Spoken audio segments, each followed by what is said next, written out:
정부가 농지 배수 개선 사업을 확대해야 한다는 주장이 커지고 있습니다. 논에 심은 밭작물이 태풍 등으로 침수 피해를 입는 사례가 빈번히 발생하고 있어서입니다.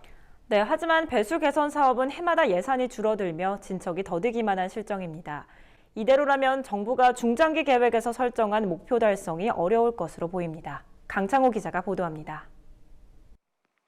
올 가을 연이은 3개의 태풍으로 농작물 침수 피해가 크게 발생하면서 배수 개선 사업을 확대 추진해야 한다는 목소리가 거세지고 있습니다. 정부의 배수 개선 사업은 1975년 시작됐습니다. 홍수 때 농지의 침수 등을 막고자 배수 시설을 설치하고 기존 배수 시설의 용량을 늘리는 게 주된 내용입니다. 특히 논의 시설하우스가 많이 들어서면서 이 사업의 중요성은 더욱 커졌습니다. 시설 작물은 침수에 매우 약하기 때문에 논의 시설하우스가 들어선 지역의 경우 배수장의 용량을 크게 늘리지 않으면 침수 피해가 우려되기 때문입니다. 이에 농림축산식품부도 2013년 배수 개선 사업 중장기 계획을 세우고 2030년까지 30만 2,700헥타르의 사업을 완료하겠다고 밝혔습니다. 지난해까지 마무리된 사업은 전체의 61.4%인 18만 5,800헥타르. 당초 계획을 달성하려면 매년 10,000헥타르 이상 사업을 시작해야 하는 상황입니다. 하지만 올해 사업 착수 면적은 4,400헥타르에 불과할 정도로 작업 속도는 더딘 실정입니다. 예산이 절대적으로 부족하기 때문입니다. 2015년 3,160억 원이었던 사업 예산은 매년 줄어들며 2017년엔 2,915억 원, 2019년엔 2,568억 원까지 쪼그라들었습니다. 배수 개선 사업 중장기 계획에는 매년 3,000억 원 수준에 달하는 예산을 편성하겠다는 지침이 있었지만 지켜지지 않은 겁니다.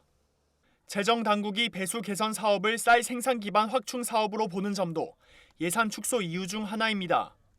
쌀 생산이 과잉인 상황에서 이 사업의 예산을 늘리는 것은 맞지 않다는 겁니다. 그러나 농업계는 이 사업을 쌀 생산 기반 확충이 아닌 재해 예방의 일환으로 봐야 한다고 주장하고 있습니다. 논에 재배되는 시설 작물은 침수되는 순간 큰 피해를 볼 수밖에 없기 때문입니다.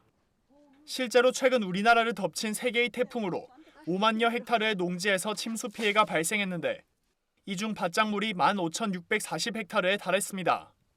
지난 17일 국회 농해수위의 한국농어촌공사 국정감사에서도 배수 용량 기준을 재설정해 배수 개선 사업의 추진 속도를 높여야 한다는 지적이 나왔습니다. 현재 논의 배수 용량 기준이 벼에 맞춰져 있는 경우 수위가 70cm를 넘지 않는 범위에서 24시간까지는 침수를 허용하고 있기 때문입니다. 이 경우 논에서 제대로 된 밭작물 생산은 어려울 수밖에 없습니다. 논에도 토작물 재배 사업을 진행을 하고 있는데 논에 밭작물을 재배를 하게 될 거 아닙니까? 밭작물 같은 경우에 70cm 범위에서 침수가 됐다. 제대로 된 농산물이 생산되겠습니까? 시설 농업이 논에 확대되고 있는 지금 농지 배수 개선 사업의 확대 추진이 시급해 보입니다. MBS 뉴스 강창호입니다.